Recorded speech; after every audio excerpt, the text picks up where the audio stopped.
Yes, we are meeting the badminton coaches and the badminton trainers in the next couple of days. I think this is part of the exercise of us making sure we are touching base with the coaches in a frequent and consistent manner to ensure we get feedback. What is happening, where else can we support, what else can we do to ensure that we get consistency and the results that we expect from badminton. These are ongoing RTG support, also done with MSN and ISN, the involved parties as well. So we're not attending the meetings without the expert bodies. The agencies are the ones leading this conversation, but this is the normal protocol of us engage with this. We also have meetings with cycling, we also had meetings with diving, and obviously with badminton because of their circuits. They are never around in KL very often. So when they are there together, we can catch all of them all at once. So that is going to be done in the next couple of days. Next month akan ada meeting masuk penilaian daripada atlet. Yes, selepas Asian Games. So ada kemungkinan akan ada pertambahan pemain-pemain lain, not only badminton, from other sports as well? Too early to speculate. I believe there will be a deeper look into the performance of all athletes in the list in itself. The meeting will take place after Asian Games, because after Asian Games ni banyak results yang kita akan tahu sedikit sebanyak pasukan mana dan atlet mana yang sudah qualify. So it will be the right time for us to have that meetings after Asian Games, and in that meeting we will be able to make stronger decisions on the removal or the additions of more athletes.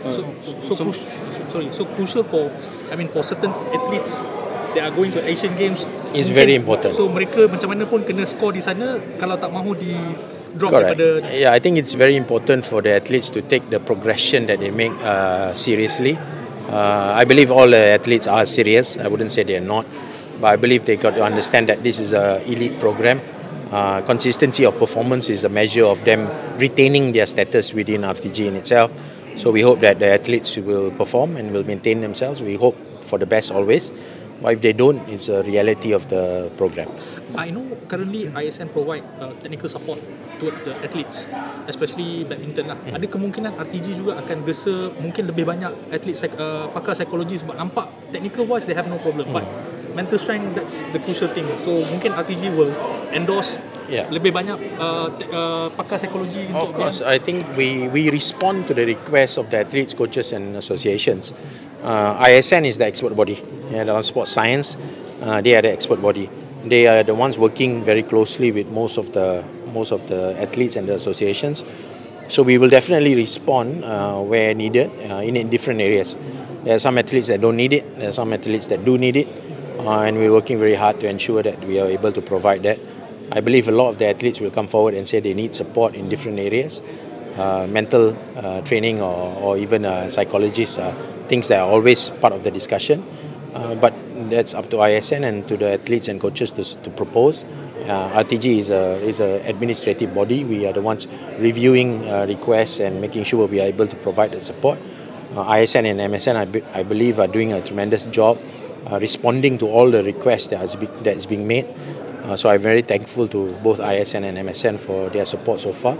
It's down to the athletes and the coaches to identify key areas that they require more support to. And then tomorrow's meeting, or the meeting that is going to happen soon, will identify these certain maybe loose areas that require more assistance.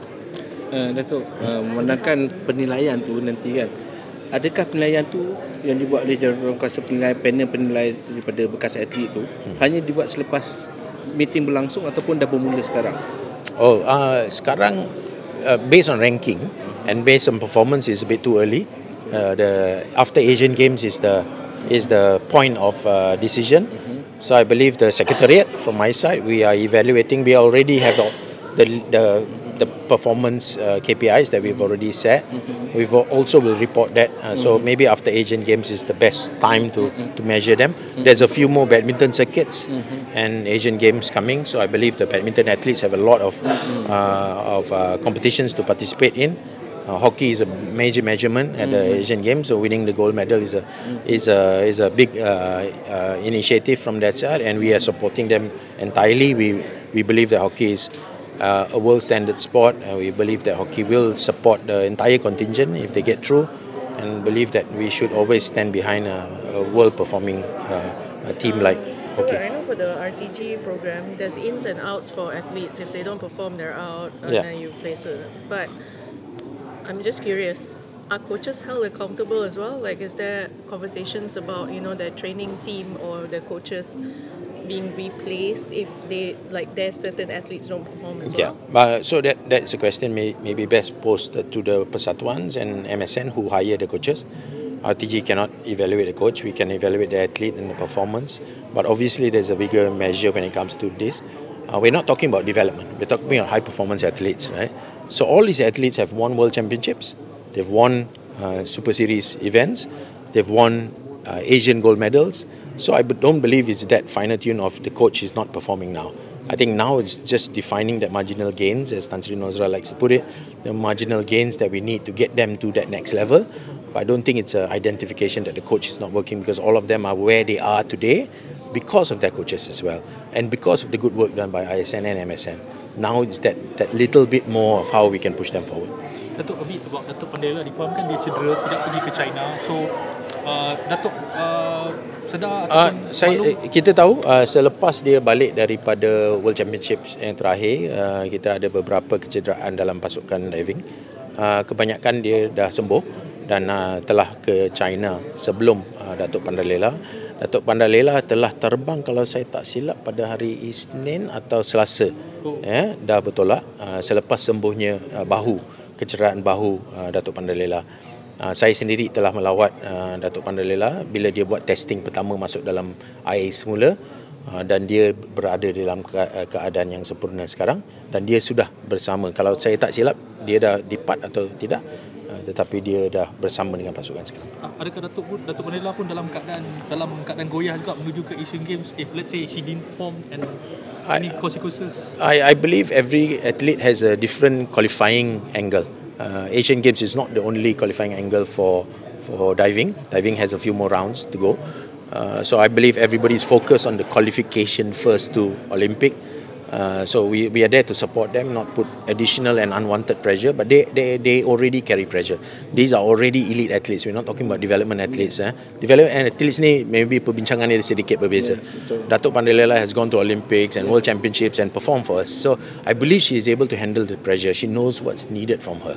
Same dengan Datuk Azizul, same with the badminton athletes. They understand what is needed. We're not talking about junior athletes. So I believe for us it's about giving that little support that we can, as much as we can. But later, at the end of it, is down to the athletes, and we believe that the athletes know what is expected from them. Okay.